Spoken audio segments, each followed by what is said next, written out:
Programme میں آپ کو خوش آمدید کہتے ہیں. میں اسد اللہ خان ہوں. آج پاکستان میں بہت سی پریس کانفرنسز کی گئیں اور کئی ریلیوں سے خطاب کیا گیا پولیٹیشنز کی جانب سے. جنرلی 3 طرح کے موضوعات آج پاکستان میں زیر بحث رہے ہیں.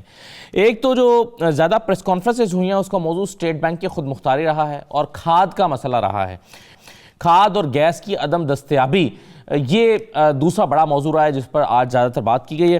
اور تیسرا سندھ لوکل گورنمنٹ ایکٹ کے حوالے سے آج کراچی میں سندھ کی جو سیاسی جماعتیں ہیں وہ احتجاج کر رہی ہیں مختلف پارٹیز مل کر, اور ان پارٹیز نے اپنے اپنے کارکنوں سے خطاب کرتے ہوئے سندھ کے لوکل جو باڈیز ایکٹ ہے اس کی مخالفت کی ہے. تو یہ آج کا ایک بڑا موضوع رہا ہے. اور پھر کچھ پریس کانفرنسز میں انہی کا جواب دیا گیا ہے. جیسے سعید غنی صاحب نے آج دن کا آغاز ہوا تو سعید غنی صاحب نے ایک دھواں دھار پریس کانفرنس کی. انہوں نے کھاد کو بھی موضوع بحث بنایا. انہوں نے اسٹیٹ بینک کی خود مختاری کا بھی ذکر کیا. انہوں نے جواب میں احتجاج کرنے کا بھی اعلان کیا اور ایک ٹریکٹر مارچ یا ٹریکٹر کے ذریعے جو احتجاج کیا جانے والا ہے اس کی تاریخ بھی پہلے سے بتا دی گئی ہے. اس کا انہوں نے اعادہ کیا, دہرایا اپنی بات کو. تو اسٹیٹ بینک کی خود مختاری یہ آج کا ایک بڑا موضوع تھا. کل شاید خاقان عباسی صاحب کہہ رہے تھے کہ اسٹیٹ بینک جو ہے یہ ہم رہنے نہیں دیں گے, ہم واپس کریں گے, جو بل ہے یہ ریورس ہوگا جو اسٹیٹ بینک کے حوالے سے قانون بنایا گیا ہے. آج احسن اقبال صاحب نے کہا ہے کہ جو اسٹیٹ بینک ہے یہ اب 1 روپیہ قرض نہیں دے سکتا حکومت کو. احسن اقبال صاحب نے کیا کہا ہے ذرا پہلے سن لیجئے. میں مہمانوں کا تعارف کراتا ہوں اور گفتگو پر آتے ہیں. اس قانون کے تحت یہ لکھ دیا گیا ہے کہ اسٹیٹ بینک حکومت کو 1 روپیہ قرض نہیں دے سکے گا. گورنر IMF کے وائس رائے ہوں گے, وہ پاکستان میں ریاست کی سطح پہ کسی کو جواب دہ نہیں ہے. ڈپٹی گورنر اور جو نان ایگزیکٹو بورڈ ممبرز ہیں وہ ڈیول سٹیزنز ہو سکتے ہیں. گورنر صاحب 10 سال کے لیے براجمان رہ سکتے ہیں اپنی کرسی پہ. عمران نیازی صاحب گورنر اسٹیٹ بینک کو خوش کرنا چاہتے ہیں تاکہ وہ فورن فنڈنگ کی جو شفاف تحقیقات ہیں اس کو سیبوٹاج کر سکیں, اس کو روک سکیں.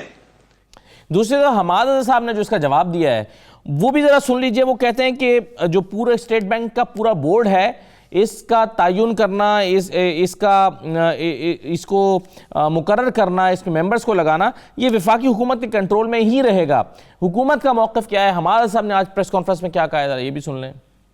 کسی کا کہنا ہے کہ یہ کوئی بڑا نیشنل سیکیورٹی کو رسک ہے, تو میں ان کو یہ بتانا چاہتا ہوں کہ اسٹیٹ بینک کا تعین, ڈپٹی گورنر کا تعین, اسٹیٹ بینک کے پورے بورڈ کا تعین وہ وفاقی حکومت کی ملکیت ہی رہیں گے. یہاں پہ وقت کا وزیر خزانہ فون اٹھاتا تھا, اسٹیٹ بینک پاکستان کے گورنر کو کہتا تھا کہ یہ ایکسچینج ریٹ ہوئے گا. اسٹیٹ بینک کا گورنر پھر قرضوں پہ لیے ہوئے جو تھوڑے بہت زر مبادلہ کے ذخائر پڑے ہوتے تھے وہاں بیٹھ کے وہ ان کو خرچ کرتا تھا. پاکستان جو امپورٹس کا سیلاب بھی آتا تھا, قرضوں کی مقدار میں بھی اضافہ ہوتا تھا, پاکستان مزید مقروض بھی ہوتا تھا, زر مبادلہ کے ذخائر نیچے بھی جاتے تھے.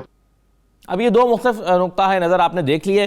اون عباس بپی صاحب میرے ساتھ موجود ہیں, وزیر اعظم کے معاون خصوصی پاکستان تحریک انصاف کے رہنما, بہت شکریہ, خوش آمدید سر. آصف کرمانی صاحب میرے ساتھ موجود ہیں, مسلم لیگ نون کے سینئر رہنما ہیں. کرمانی صاحب بہت شکریہ, آپ کو بھی خوش آمدید. اور ڈاکٹر فاروق سلیم صاحب ہمارے ساتھ موجود ہیں. ڈاکٹر صاحب آپ کو بھی خوش آمدید کہتے ہیں, ماہر معاشیات ہیں. ڈاکٹر صاحب ذرا آپ ہی پہلے یہ 2 مختلف نقطہ نظر میں نے سنوائے ہیں. شاید خاقان عباسی صاحب, احسن اقبال صاحب, ان کے ساتھ پارٹی کے ایک اور سینئر رہنما ایاز صادق صاحب موجود تھے. یہ ایک نقطہ نظر ہے, حکومت کا دوسرا نقطہ نظر ہے. یہ کیا اسٹیٹ بینک کی خود مختاری فائدے میں ہے, نقصان میں ہے, اور یہ کتنی کی خود مختاری ہے؟ دیکھیے, اسٹیٹ بینک ہو یا دنیا میں کسی بھی ملک کا جو سینٹرل بینک ہے اس کے پاس یا اس کے دائرہ اختیار میں 3 بڑی چیزیں ہوتی ہیں. اس نے شرح سود کا تعین کرنا ہوتا ہے, اس نے منی سپلائی کا تعین کرنا ہے کہ کتنے نوٹ چھاپنے ہیں اور کتنے نہیں چھاپنے, یا پھر اس کی بڑی ذمہ داری آتی ہے کہ ملک کے اندر جو بینک ہیں, بینکنگ سیکٹر کو اس نے ریگولیٹ کرنا ہے. 3 بڑی ڈومینز ہیں. اب ہمیں خود سے یہ سوال پوچھنا ہوگا کہ کیا پاکستان کے مفاد میں ہوگا کہ سیاسی مداخلت کی جائے انٹرسٹ ریٹ کی ڈٹرمنیشن میں, یعنی کہ شرح سود جو ڈٹرمن کرنا ہے کیا اس میں سیاسی مداخلت کی اجازت ہونی چاہیے. میں سمجھتا ہوں کہ پاکستان کے لیے, پاکستان میں رہنے والوں کے لیے یہ بہتر ہوگا کہ اس میں سیاسی مداخلت کی اجازت نہ ہو. ڈاکٹر صاحب میں چاہوں گا کہ اگر آپ عوام کے سمجھنے کے لیے آسانی سے بتا دیں کہ کون سے فیصلے پہلے اسٹیٹ بینک خود نہیں کر سکتا تھا اور اب کون کون سے فیصلے اسٹیٹ بینک خود کر سکے گا حکومت سے پوچھے بغیر.